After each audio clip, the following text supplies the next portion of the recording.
안녕하세요. 여러분의 성원에 힘입어 싹쓸이 모의고사 개정판이 나오게 됐습니다. 개정판에서는 기존 모의고사 25회에 덧붙여 신경향 모의고사 5회를 수록했습니다. 신경향 모의고사는 열린 답안으로 출제되는 최근 경향에 대비할 수 있도록 추가되었습니다. 기존 모의고사도 오류 및 오타를 반영하여 수정했습니다. 기존 싹쓸이 모의고사 교재는 2022년도 교육학에서 수직적 연계성을 제외한 모든 문항을 적중했는데요. 어떤 문제를 적중했는지 함께 살펴보도록 하겠습니다. 이번의 앞부분에서는 총평의 관점에서 학생을 진단할 수 있는 실행 방안을 두 가지 물어보고 있습니다.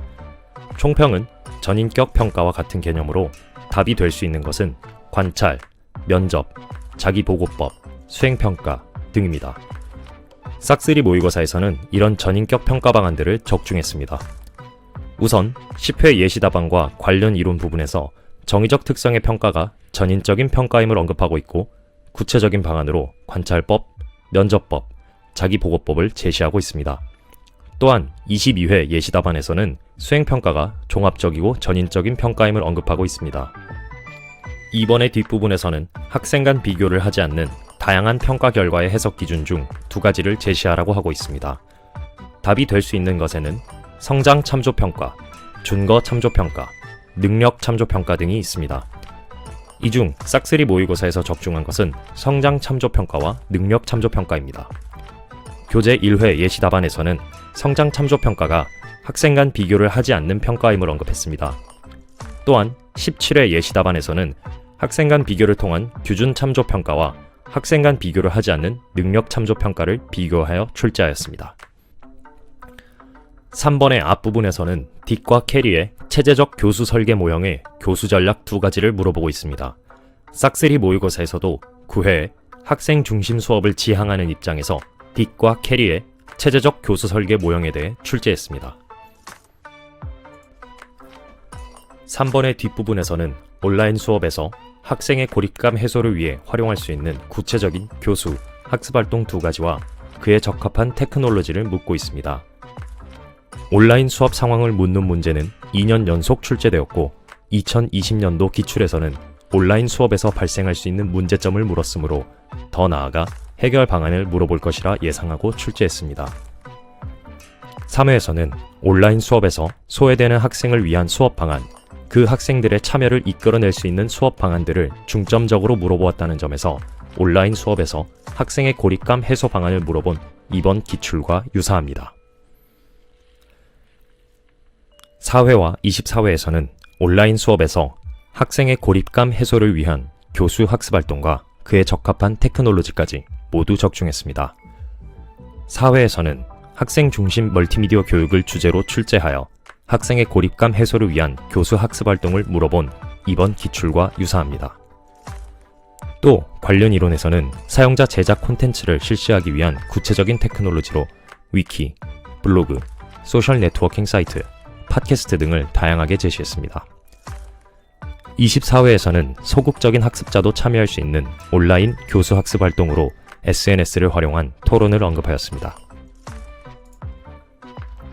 4번에서는 교사들 간의 활발한 정보 공유와 실질적인 협력이 가능한 학교 중심 연수의 종류 한 가지와 이를 활성화하기 위해 학교 차원에서 지원할 수 있는 구체적인 방안을 물어보고 있습니다. 연수의 종류로는 전문적 학습 공동체, 동료 장학, 컨설팅 장학, 임상 장학 등이 답이 될 수 있습니다. 싹쓸이 모의고사에서는 이 중 전문적 학습 공동체와 컨설팅 장학을 적중했습니다. 특히 전문적 학습 공동체의 경우에는 학교 차원에서 지원할 수 있는 구체적인 방안까지 함께 제시하고 있습니다. 6회 모의고사에서는 컨설팅 장학이 교사 주도로 이루어지는 장학임에 초점을 맞춰 출제하였습니다. 24회에서는 전문적 학습 공동체를 출제하고 예시답안에서 교사들의 협력이 필요한 연수임을 언급하였습니다. 그리고 이를 위한 학교 차원의 지원 방안으로 교사들의 전문적 신장을 위한 인적, 물적 환경을 제공할 것까지 제시하였습니다. 안녕하세요. 중등 교원 임용시험을 준비하고 있는 수험생 여러분, 혹시 교육학 준비 어떻게 하고 계신가요? 임용 수험생들이 마주하게 되는 가장 큰 장벽 중에 하나가 바로 교육학입니다.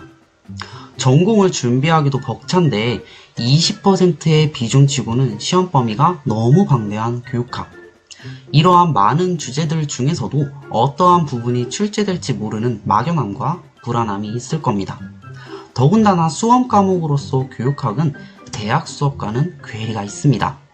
이러한 요소를 이겨내고 이론 공부를 열심히 한다고 하더라도 단순한 내용 암기로는 풀리지 않는 문제들도 있습니다. 그러나 최종적으로 중등 임용시험에 합격하기 위해서는 이러한 난관들을 극복하고 교육학에서 바로 10점대 후반대의 점수를 받아야만 합니다. 저희는 이런 임용수험생들의 막막함을 해소하고자 바로 싹쓰리 모의고사를 집필하였습니다. 솔직히 우리 임용시험 한 번이라도 준비해본 분들은 아실 거예요. 실전 문제로 훈련을 해야 될 것 같아서 9월부터 11월 모의고사 강의를 신청했는데 정작 들어보니까 해설을 그냥 읊어주는 강의에 돈과 시간이 아깝다는 생각이 들면서도 또 모의고사 자료를 받기 위해서는 어쩔 수 없이 투자를 해야 했던 경험이 있을 겁니다. 그렇다고 기존에 내가 가지고 있는 여러 모의고사 자료를 보자니 코로나 시대로 교육이 급변했는데 따끈따끈하게 만들어진 모의고사가 아니라면 내가 최신 경향이나 트렌드를 못 쫓아가는 건 아닐까 하는 걱정들이 다들 있었을 겁니다. 그래서 여러분들이 원하는 것만 쭉쭉 뽑아서 바로 한 권의 책으로 정리한 것이 바로 이 싹쓰리입니다. 여러분들 그거 아세요? 최근에는 교육학계에서 그리고 학교와 같은 교육 현장에서 코로나가 이슈가 아니라 포스트 코로나가 쟁점입니다. 코로나와 관련해서는 여러분들이 이것저것 생각해본 분들도 있겠지만 실제 학계와 현장에서는 포스트 코로나와 관련하여 어떠한 논의와 준비가 이어지고 있는지는 생각하기 어려웠을 겁니다. 그래서 저희는 중학교와 고등학교 교사들 그리고 학계의 연구자들이 모여서 싹쓰리를 집필했습니다. 정리해보면 첫 번째로 아직 출제되지는 않았지만 언젠간 출제될 수밖에 없는 중요한 문제들을 꼽았습니다. 두 번째로 현직 교사로서 또 연구자로서 학계에서 논의되고 현장에서 뜨거운 이슈를 반영한 문제를 담았습니다. 세 번째로는요, 빈출되는 주제를 담았습니다. 여러분들이 기출문제를 보면 문제 한 절반 정도는 비슷한 주제가 물어보는 요소만 달리해서 계속 반복되어 나온다는 것을 알 수 있었을 겁니다.